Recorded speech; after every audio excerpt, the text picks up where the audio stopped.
Rob, let us go to the NBA draft. And we talked about it with Aaron Torres, our college basketball analyst on the show. And he admitted that, look, there's a lot of names at the top of this draft. He mentioned Banchero from Duke, who's a really nice player, no doubt about it, and has been known for a while. And a lot of people think, he said he would take him number one. I've watched him. I like him. You can't help but like him to some degree. You don't love him.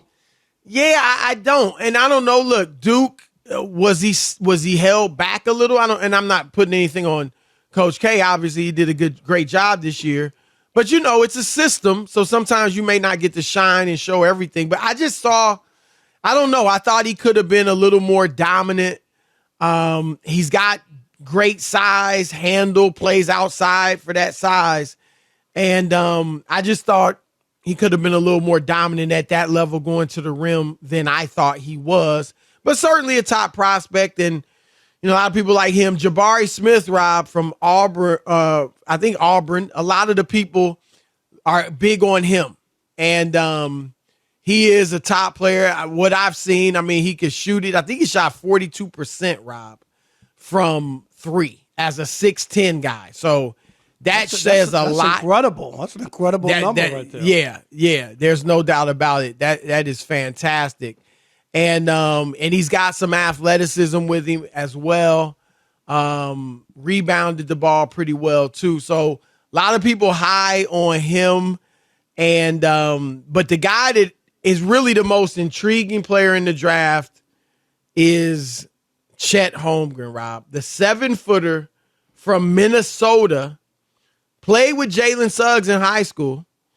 And Suggs, of course, is with the Orlando Magic, Rob, and there's talk of them uniting them, high school teammates. And did they win state championship? Yeah, they did. Yeah, they won like 4 straight. I was going to say, with those two combined players. for 2. Yeah, right. Minnesota's actually, producing some really good players now.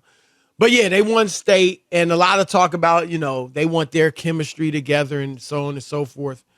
But what do you know? Have you seen much of Chet Holmgren? Yeah, just little clips. I haven't watched any games, not enough. I always stay away from evaluating people, Chris, that I really haven't watched enough tape on. Other than, I hear a lot of the stuff people are saying about him. I'm reading some things, and I have seen some clips.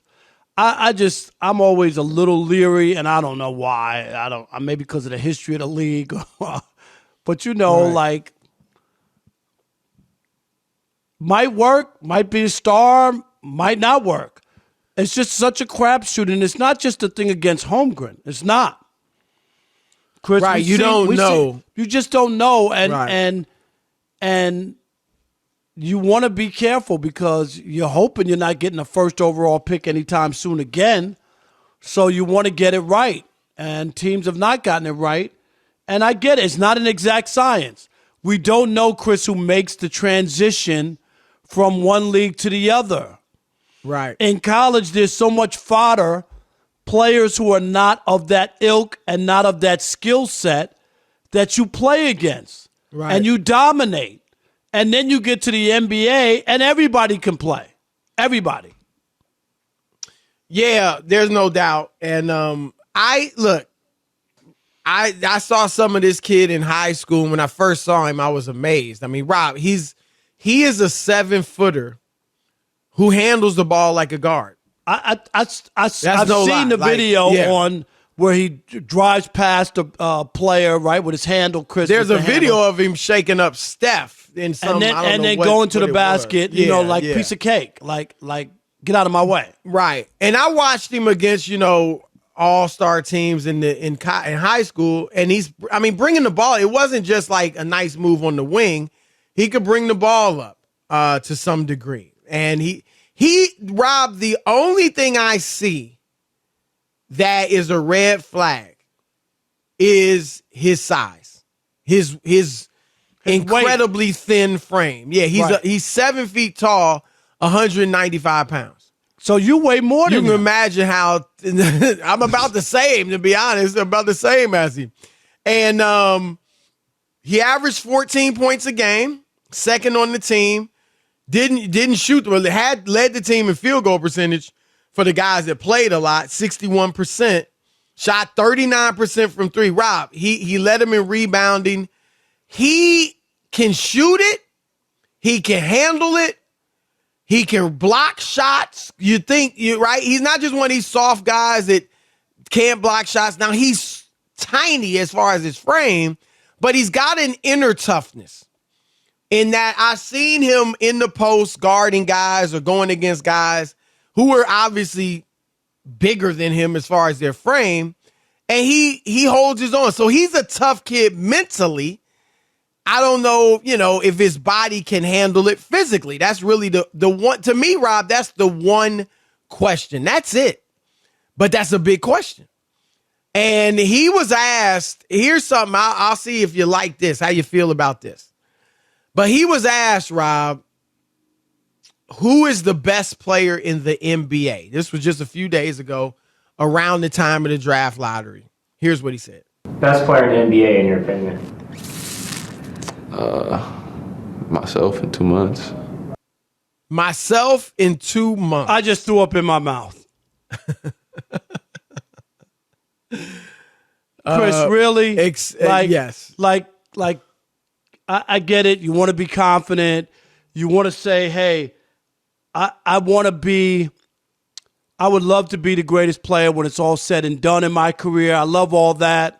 I'm going to work hard. My goal is to be the best player in the league. That, if he would have said that, I love it. My goal is to be the best player in the league. Whether it takes me 10 years or my entire career, right. I want people to think I was the best who ever played in that game. Love it. Right. Me in 2 months, stop it. I just can't. I'm afraid of this kid. I agree with that, Rob. I agree with practically every word you just said. If you say it for the future, that's your goal. I believe fine. I can one day become, that's okay. In 2 months, it'll be me, or me in 2 months, to be exact. That smacks of arrogance and disrespect instead of self-assuredness and confidence. And I know he's confident, obviously, but it's spilled over to being cocky and beyond cocky. Because there is no way, I don't care how good you are, there's no way in God's green earth you're going to be the best player in the NBA in 2 months. No way you're going to be the best player in the NBA next year. It ain't possible. Right. And some people have said they like it. Oh, Larry Bird said it after 3 practices, he knew he was going to dominate the NBA.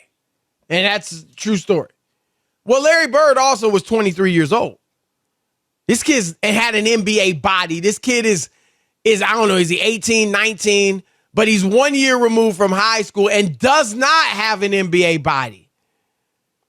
And it's going to be pushed around. Yep. And what did we see last year? And it wasn't his fault. But when LeVar Ball was running his mouth, oh, my son going to be better than, is better, right? Same thing, is better than Steph Curry. They came for him. Is better than, everybody else in the league. Rob, you said it. Patrick Beverley, we were at the game, weren't we? We were at the game. Game 1. His first game ever. Patrick Beverley picked him up at 94 feet, Chris. Right? That wasn't from anything it was that because he said. Of his dad. It's your dad ran his mouth. Yep. And Rob, this kid's put a target on his back. I like him. I'm pulling for him, Rob. I would love to, for several reasons. I'm just going to keep it real. That's what we do. I would love to see this kid become a superstar for many reasons. One is that he's got a unique game. I mean, for as much as we've seen from Kevin Durant, as much as we've seen before him, Dirk Nowitzki, a 7-footer shooting threes and all that, this kid, and not at this age, we haven't seen a 7-footer handle it like him, yet be a force at the rim, blocking shots. And I mean, it would be exciting because of the way he plays if he became a truly great player. And then, Rob, I've said it before, I'd love to see a white American superstar. We had Marty called in last night. He said he'd love to see a white American kid play with the swagger of Luka. Right. We got white stars, but they're all from Europe. Right. Jokic, Luka. I mean, it's been a while. It's been a while in the NBA. The last one was probably Stockton, right? John Stockton. Yep, John Stockton. Superstar, last superstar. And so I would, for that reason as well, Rob, I'd love to see it. So I'm pulling for the kid, but I didn't like the comment. Yeah, I'm not pulling against the kid. I want you to know, but I didn't like the comment.